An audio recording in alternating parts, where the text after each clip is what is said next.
Maka sebenarnya konsep tauhid ini adalah untuk mengetahui dari mana? Untuk mengetahui dari manusia kepada sang pencipta, dari minal insan ila rabb, wa minar rabb ilal insan. Dari manusia menuju kepada Rabb, sang pemelihara, dari pemelihara menuju kepada manusia. Hanya berputar di situ saja, itu kajian daripada substansi kajian teologi dalam Islam.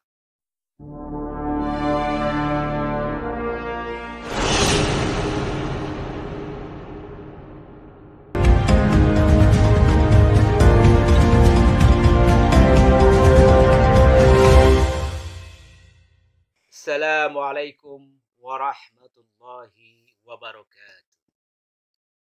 Alhamdulillahilladzi khalaqal insani fi sittati ayyam. Wassalatu wassalamu ala al-mab'usi rahmatan lil alamin. Sayyidina wa maulana Muhammad ibn Abdullah sallallahu alaihi wasallam. Sahabat yang dimuliakan oleh Allah, selamat berjumpa kembali dalam program Ngasah, Ngaji Akal Sehat dan Hati Selamat. Pada kesempatan ini kita akan melanjutkan kajian daripada karya besar Syekhul Akbar Guru Agung Ibnu Arabi. Pada kali ini kita akan mengambil sebuah artikelnya yang berjudul Ayyamu Sya'an. Ayyamu Sya'an, kalau kita terjemahkan sementara secara etimologi, secara bahasa, ayyam itu adalah peristiwa atau hari-hari. Namun kebanyakan dalam buku-buku kalau sudah menulis dengan kata ayyam artinya adalah peristiwa. Adapun sya'an itu artinya yang pertama adalah tadbir, memelihara, mengurus, memanage. Adapun yang lainnya adalah memperhatikan, kemudian memenuhi. Ini secara bahasa. Syekhul Akbar Ibnu Arabi dalam kitabnya Ayyamus Sya'an mengatakan amma ba'd.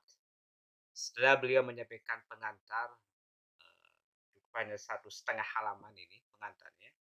Beliau mengatakan fahaza kitab samaituhu kitab Ayyamus Sya'an. Apa yang dimaksud dengan kitab Ayyamus Sya'an? Ibnu Arabi menuliskan lagi wa huwa ma yahdusu fi asghari yaumin fil alam minal atharil ilahiyah. Itu merupakan catatan tentang peristiwa yang terjadi di alam ini. Alam arti sini adalah bermaknakan bisa kosmologi atau makrokosmos dan mikrokosmos. Alam ini yang pertama makrokosmos, juga bisa dikatakan sebagai mikrokosmos, atau juga alam ini menunjuk kepada makna yaitu insan, kepada makna manusia. Jadi ini merupakan sebuah catatan tentang peristiwa yang terkecil yang terjadi di jagat raya ini, baik yang makro maupun yang mikro. Apa aja yang dicatat oleh Ibnu Arabi dalam kitab ini? Mencoba untuk memotret terhadap peristiwa-peristiwa penting yang terjadi di jagat raya ini, baik jagat raya besar yaitu makrokosmos maupun alam segir yaitu mikrokosmos. Yaitu minal asari ilahiyah. Asar itu adalah petilasan. Ilahiyah artinya ketuhanan. Seperti apa potret yang telah berhasil ditulis oleh Ibnu Arabi dalam kitabnya ini tentang petilasan. Kalau kita bicara napak tilas, tadi asar itu adalah napak tilas atau petilasan atau bekas daripada ilahiyah ketuhanan. Tentu bukan diartikan secara makna langsung, secara makna lugawi yang artinya adalah petilasan. Berarti ada minimal, ada kaki, ataupun jejak, maupun ada petilasan daripada sisi daripada bekas yang pernah disentuh. Kebanyakan petilasan yang sering kita ketahui jejak itu adalah menunjukkan kepada kaki. Bukan makna seperti itu, tapi maknanya makna majaz, yaitu makna sebuah kiasan, bukan makna yang sebenarnya. Nah, kita potret bahwasanya Allah Subhanahu wa taala dicatat itu bagaikan lautan tidak bertepian. Bagaimana kita mau mencatat, mau memotret daripada petilasan jejak langkah daripada ketuhanan. Sementara kita saja belum bisa memotret terhadap diri kita sendiri. Jadi apa yang ditulis oleh Ibnu Arabi dalam kitabnya Ayyamus Sya'an merupakan potret daripada pengalaman yang bersifat personal, pribadi. Jadi pengalaman ruhani itulah yang telah berhasil dipotret dengan kacamata ruhaninya, Ibnu Arabi dokumentasikan, abadikan dalam sebuah tulisan yang mulianya ini yang berjudul Ayyamus Sya'an. Apa aja daripada al-azhar al-ilahiyah? Bukankah Allah mengatakan dalam sebuah ayat lain mengatakan daraballahu lakum matsalan min anfusikum, kata Allah, bahwa kami telah memberikan perumpamaan-perumpamaan itu berasal daripada diri. Jadi al-azhar ini kalau kita fokus langsung ingin mengetahui langsung kepada manusia.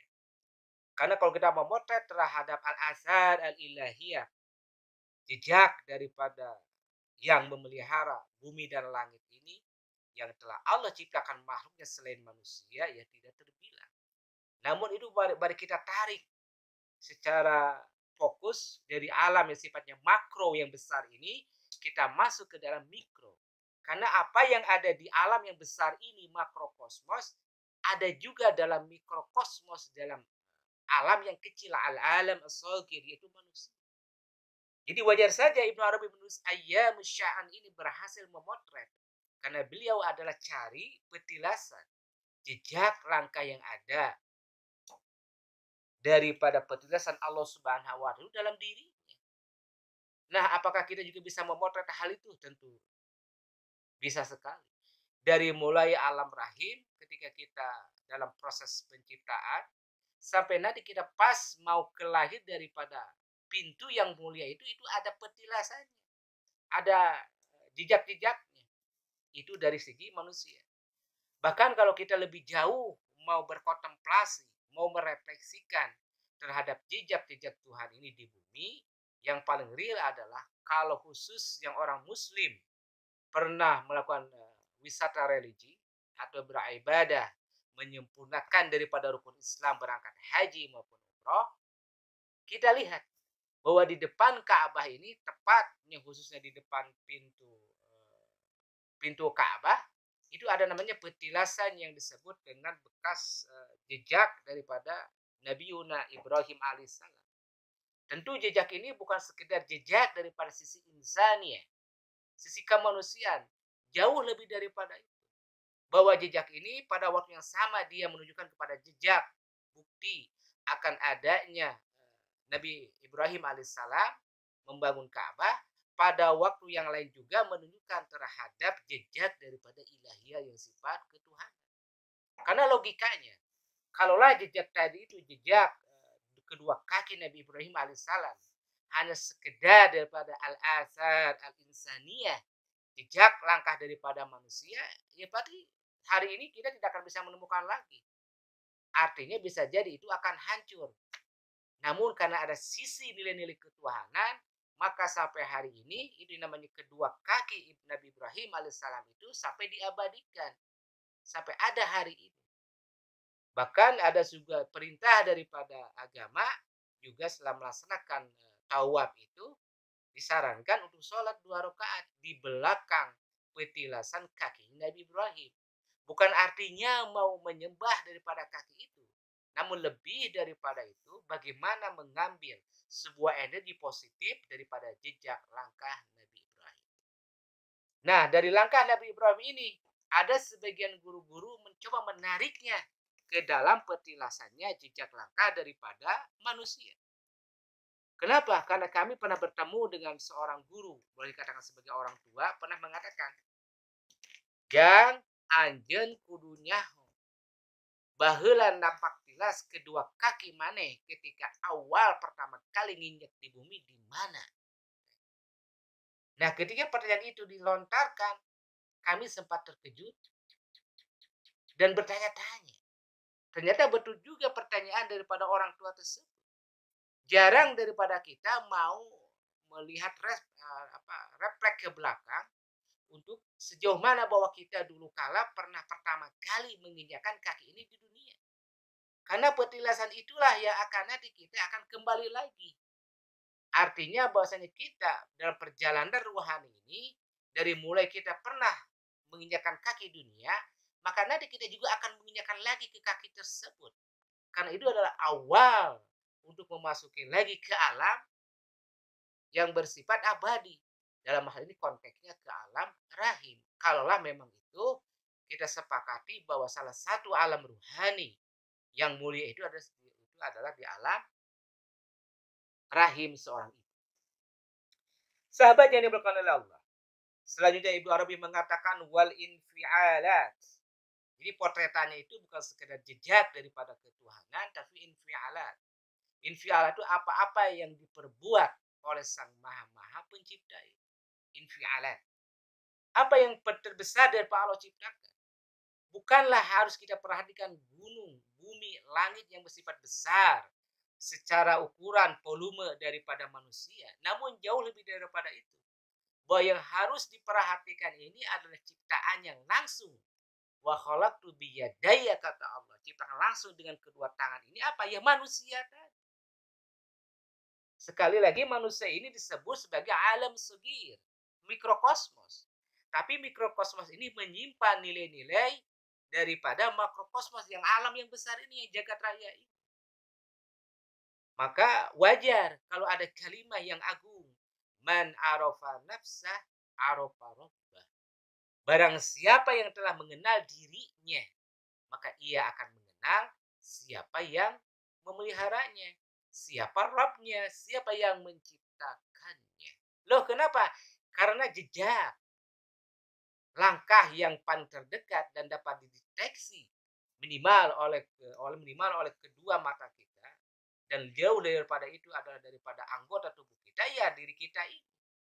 Oleh karena itu guru-guru sering mengatakan masuklah engkau ke dalam diri, maka di dalam dirilah itulah akan kau temukan di antaranya apa?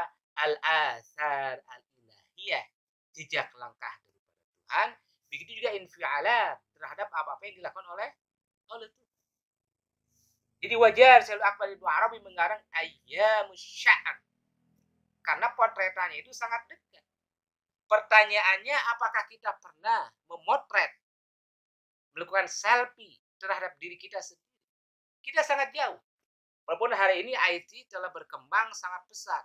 Lebih banyak kita memotret apa-apa yang kita lihat dari apa yang di luar diri kita ini. Jarang dari diri kita mau memotret apa-apa yang telah terjadi di dalam diri. Tentu potretannya bukan sekedar potretan pakai kamera yang dibuat oleh manusia ini. Tentu kita harus memakai potret yang langsung Allah buat. Apa itu potretannya? Ya mata ini. Nah, di mana kameranya? Potretnya itu mata ini, di mana kameranya? Di mana alat manualnya? Itu dalam diri ini. Carilah potretan yang sejati adalah Allah ciptakan. Dan dia kekuatannya bukan sekedar sekian piksel. Pikselnya tidak terhingga, mega sekian pikselnya tidak terhingga. Kalau hari ini sudah ditemukan sebuah IT, sebuah memori yang telah mencapai sampai tera, jauh daripada itu. Tapi kita jarang mau mencari di manakah potret, di manakah kamera yang langsung Allah ciptakan. Tujuannya adalah untuk memotret petilasan-petilasan yang ada dalam diri manusia. Pertanyaannya, mengapa kita harus memotret dalam diri manusia? Karena ada sebuah hadis yang mengatakan al-insanu sirri wa ana sirri. Kata Allah, manusia inilah rahasia. The secret, the big of secret itu adalah manusia. Al-insanu sirri, manusia ini rahasiaku dan aku adalah rahasianya. Artinya manusia inilah rahasia Allah. Manusia adalah rahasia Allah, Allah juga rahasia manusia. Kedua objek ini kalau kita bilangkan sebuah material, kedua objek ini baik Allah dan hamba ini menyimpan rahasia. Nah, potret rahasia ini hamba harus pandai memotret rahasianya. Dalam hal ini adalah rahasia siapa? Ya sirullah, rahasianya Allah.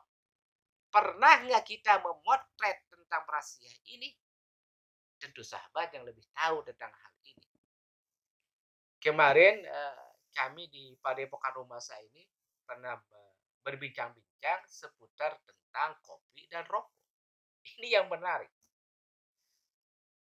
Ada sebuah makna kalau kita kajian semantik atau hermeneutik, bahwa di balik kata kopi maupun rokok itu tersimpan makna yang agung. Dalam bincangan itu, bahwa kita sampai ngobrol itu sampai subuh ya. Ini ada sahabat-sahabat yang ada di sini pernah kebetulan kumpul juga ada di sini. Ini kami menginformasikan kepada sahabat yang belum bersilaturahim ke Padepokan Rumasa di daerah Cibunar, Kecamatan Cibatu, Kabupaten Garut, Provinsi Jawa Barat, Indonesia. Apa yang dibicarakan? Pada saat itu terlontar bahwa kopi ini adalah, kalau kita ambil kopi ini berasal dari bahasa Inggris, artinya adalah mengopi, artinya menduplikasi. Yang jadi permasalahan, apa yang mau kita duplikasi? Apa mau kita potret? Itu kembali kepada kawan-kawan.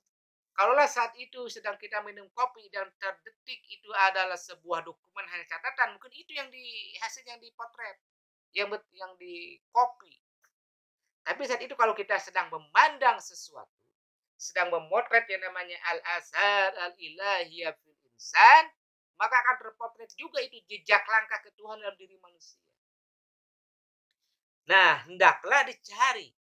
Jadi wajar saja kalau orang-orang tua dulu senang minum kopi, karena itu ada sesuatu yang diduplikasi, ada sesuatu yang dipotret.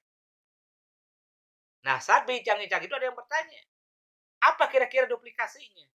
Saat itu kami jawab bahwa itu yang mengetahui hanyalah para guru-guru.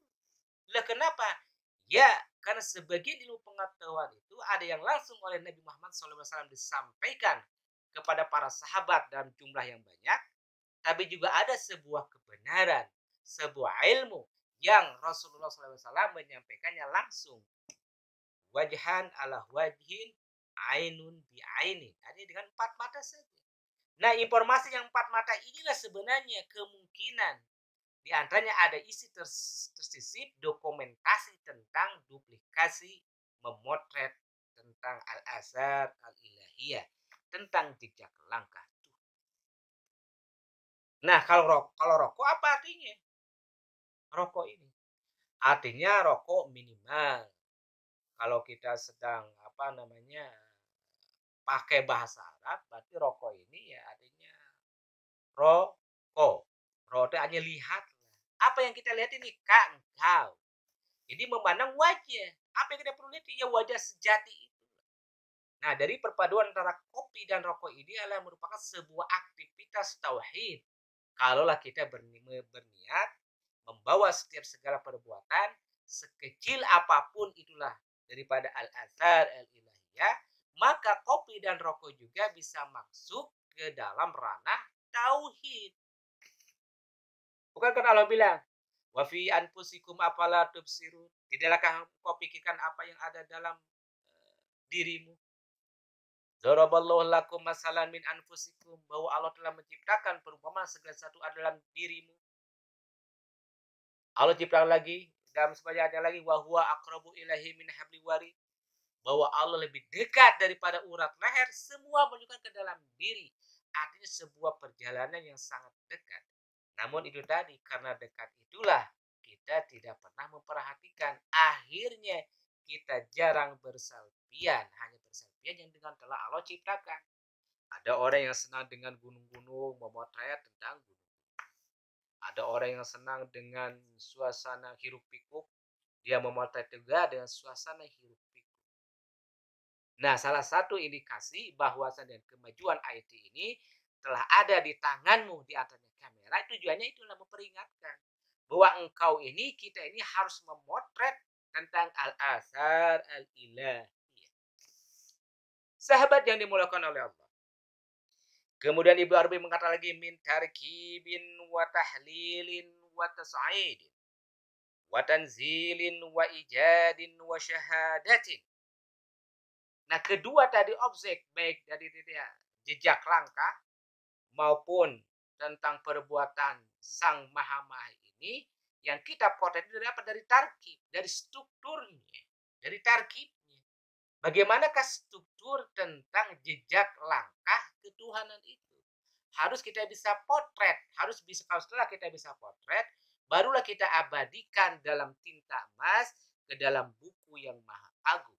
Dengan harapan pengalaman pribadi kita ini kalau kita kemas dengan bahasa kekinian tentu akan bermanfaat kepada generasi selanjutnya seperti yang dilakukan oleh Syekhul Akbar Ibnu Arabi dalam artikel agungnya berjudul Ayyamus Sya'an.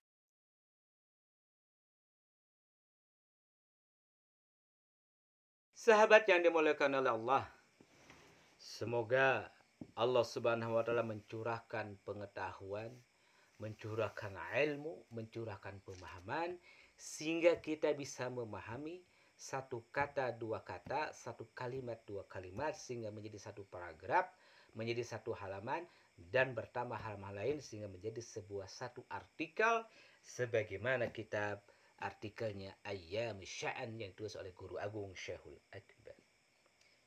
Kita lanjutkan kembali. Jadi yang perlu dipotret daripada jejak langkah al-ilahiyah ketuhanan maupun terhadap infialat perbuatan-perbuatannya, yaitu dari sisi apa? Dari segi struktur susunannya. Susunannya bagaimana? Kita perhatikan, nggak usah jauh mengaji. Kita mencoba melakukan sebuah inner journey, mencoba melakukan sebuah perjalanan ke dalam. Karena selama ini kita selalu melakukan outer journey, perjalanan keluar. Apa yang mau kita kaji dari segi struktur? Minimal kalau kita kaji dari mulai ujung rambut sampai ujung kaki, itu kita kaji susunan tersebut. Susunan dari mulai ujung rambut sampai ujung kaki, maka kita akan menemukan sebuah the miracle, sebuah mukjizat, sebuah keagungan kemuliaan terhadap penciptaan Allah dalam diri manusia ini. Maka ada istilah orang Bogor sering mengatakan, kudu nyasar karasa, kudu ngukur kakujur, kudu nyaliksik kadiri. Artinya sebuah kalimat tadi itu nyasar karasa menunjukkan dalam diri kita. Nyaliksik kadiri menuduhkan kepada kita. Ngukur kakujur juga menunjukkan kepada kita. Begitu juga nyaliksik karena diri juga menunjukkan kepada kita. Semuanya kembali kepada kita. Dari kita perhatikan mintarkib susunan tersebut, maka kita akan menemukan dan kita akan mengucapkan subhana rabbika, alangkah maha suci Allah ini. Mintarkib juga wa tahlil, wa tas'id, wa tanzil, wa ijad, wa syahadah. Kita akan menemukan bagaimana sebuah proses terhadap sebuah tas'id wa tanzil.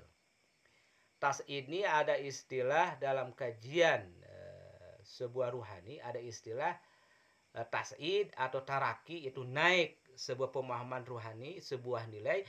Juga ada tanazul, sebuah tanzil, sebuah turun. Bagaimanakah proses al-ilahiyah al-muta'aliyah yang bersifat nilai-nilai transendental ini turun, tanzil ke bawah, sehingga bisa dipahami konsep daripada ketuhanan. Setelah kita selesai memahami dari minal a'la, minat tas'id turun ke bawah, ya sebuah nilai ketuhanan ini, baru kita juga mengkaji dari bawah ke atas. Maka ada istilah tas'id. Tas itu dari bawah naik ke atas. Setelah kita memahami Sang Maha Agung ini yang mulia, setelah itu baru kita lagi dari bawah ke atas. Maka sebenarnya konsep tauhid ini adalah untuk mengetahui dari mana? Untuk mengetahui dari manusia kepada Sang Pencipta, dari minal insan ila Rabb, wa minar Rabb ilal insan. Dari manusia menuju kepada Rabb, Sang Pemelihara, dari pemelihara menuju kepada manusia. Hanya berputar di situ saja. Itu kajian daripada substansi kajian teologi dalam Islam. Dan itu guru-guru kita di kampung telah menjelaskan tentang hal itu. Jang mane kudu apal kadiri anjen. Maka lamun mane geus apal kadiri anjen, mane ge apal kana saha anu malihara dina diri anjen. Sederhana kalimat itu, tapi memerlukan waktu, memerlukan material, memerlukan sebuah pengorbanan. Aya istilah beak galang, beak lamping, beak segala-galanya. Artinya perlu memerlukan sebuah material yang besar, memerlukan waktu, tenaga, dan pikiran untuk menuju daripada yang namanya baik menuju terhadap tanzil maupun tas'id yang dalam bahasa Ibnu Arabi. Wa ijad itu bagaimana kita menemukan yang namanya al-athar ilahiyah ini secara benar dan tepat. Karena banyak yang melakukan sebuah kajian tentang ini, karena berangkat daripada ketidakbenaran, maka ujungnya tidak tepat juga, kena sasaran.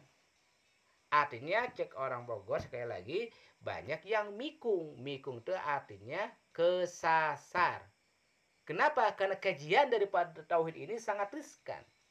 Artinya diperlukan seorang pembimbing, seorang guru yang benar-benar telah sampai tentang kajian yang paripurna, telah sempurna mengaji hakikat dan ma'rifat, mengaji tentang sisi insaniah maupun sisi ilahiyah. Ini dimaksud dengan ijad. Adapun yang dimaksud dengan kata wasyahadah, paripurna. Paripurna apa? Itu tentang syahadat. Tentang penyaksiannya harus paripurna. Karena hanya diri manusia yang bisa melakukan syahadatun kamilatun.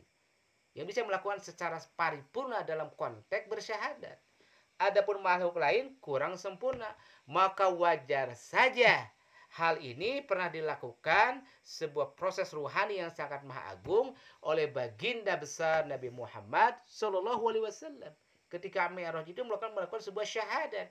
Musyahadah berpandangan menyaksikan secara paripurna. Tanpa ada sehelai benang, sehelai daripada rambut pun yang menghalangi terhadap pandangan ini. Bagaikan kita melihat bulan purnama di tanggal 14. Cukup terang benderang itu melihat kita bulan purnama. Kemudian Syul Akbar mengatakan wa kana azza wa jalla an hadzal yaum. Artinya Allah Subhanahu wa taala karena itu artinya mengkiaskan tentang hal-hal yang terjadi bil yaum as-saghir terhadap peristiwa ini. Allah menggunakan pakai bahasa-bahasa kiasan. Tidak ada yang langsung secara eksplisit, tapi lebih banyak menggunakan metafor, isti'arah, ataupun secara implisit, secara tidak langsung. Makanya hanya orang-orang ulul albab, orang-orang yang berpikir itulah yang bisa menemukan daripada nilai-nilai yang Allah sembunyikan dalam diri manusia. Sehingga kata Ibnu Arabi, Allah Subhanahu wa taala ini berfirman dalam Al-Qur'an, wa qala Allahu ta'ala yas'aluhu man fis samawati wal ard wa la yamin huwa fi sya'ni. Bahwa setiap orang manusia yang meminta, yang bertanya kepada Allah, baik yang ada di langit maupun ada yang di bumi, kula yaumin fi sya'an, pada setiap hari bertanya, meminta. Kula yaumin huwa fi sya'an, Allah penuhi. Sya'nun itu artinya memenuhi. Allah penuhi apa yang dipintanya. Allah penuhi apa yang diinginkannya. Allah jawab apa yang ditanyakannya. Dalam setiap saat. Bahkan ada sebuah keterangan bahwasanya sirullah ini, dalam bahasa lain itulah malaikat Israel ini datang kepada diri manusia sebanyak 72 kali. Apakah kita sering mendengar? Pernahkah mendengar? Pernahkah memberikan salam, bertamu dengan Sayyidina Israel yang datang kepada manusia 72 kali? Silakan jawab oleh sahabat. Sementara dalam hadis yang lain Allah mengatakan liyas alana ahadukum rabbahum hatta syasha'na lahu. Hendaklah di antara kalian ini, kata Allah, liyas alana, meminta, bertanya ke siapa? Rabbahum, kepada sang pemeliharanya, yaitu Allah.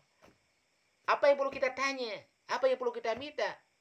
Hatta sasana lahu. Sekalipun kata Rasul, ketika engkau mau menjahit terompak, itu harus tanya dulu kepada Allahnya. Harus minta izin dulu kepada Allahnya. Nah, dari sisi itulah apakah kita pernah bertanya? Pernah minta izin? Itu yang dimaksud dengan ayyamus sya'an. Peristiwa-peristiwa yang terkecil yang terjadi di mikrokosmos. Itu di alam kecil dalam diri manusia. Pernahkah kita bertanya?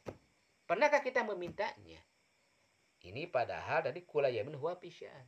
Bahkan Ibnu Arabi dalam kitab lain mengatakan kun anta pisya'ani rabbik kama anna rabbaka pisya'ni, kata Ibnu Arabi. Engkau ini harus senantiasa dalam keadaan sibuknya Allah. Artinya kita harus senantiasa memprioritaskan terhadap sang pemelihara. Sebagaimana Rabb, sebagaimana Tuhanmu, sebagaimana telah yang menciptakan engkau, pisya'nik, senantiasa dalam sibuk untuk senantiasa menguruskan diri kita. Kita sederhana saja.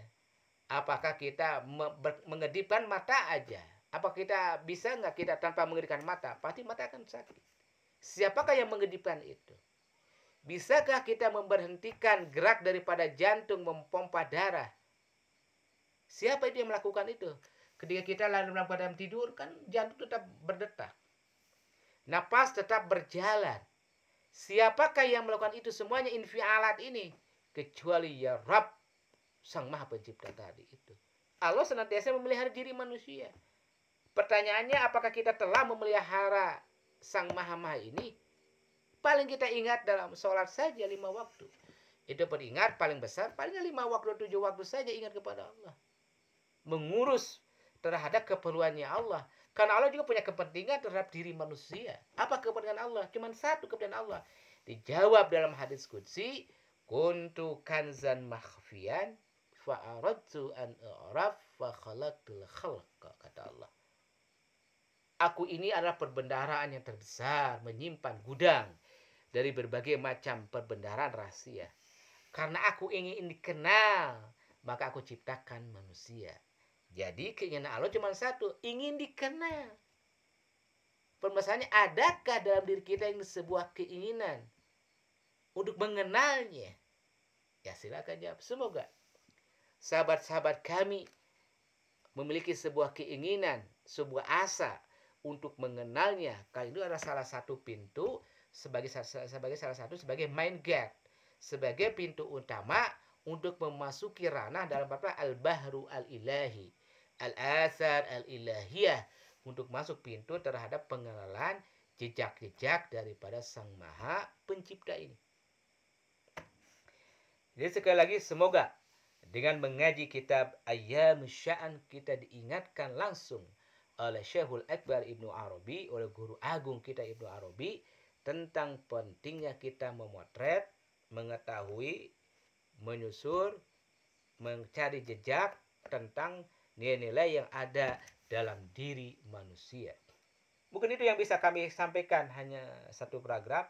Semoga di lain waktu kita memiliki keluasan yang luas tentang waktu, dan kita juga diberikan pemahaman oleh Allah Subhanahu wa taala dalam rangka memotret, merefleksikan, menganalisa terhadap jejak-jejak langkah nilai ketuhanan dalam diri manusia.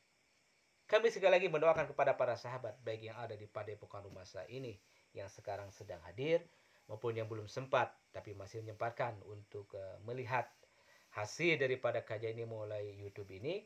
Semoga Allah turunkan ilmu dan pemahaman sehingga bisa memahami daripada al-athar al-insaniyah wal infialat, memahami jejak-jejak daripada ketuhanan, maupun memahami terhadap apa yang telah Allah perbuat terhadap diri manusia. Kami akhiri, wassalamualaikum warahmatullahi wabarakatuh.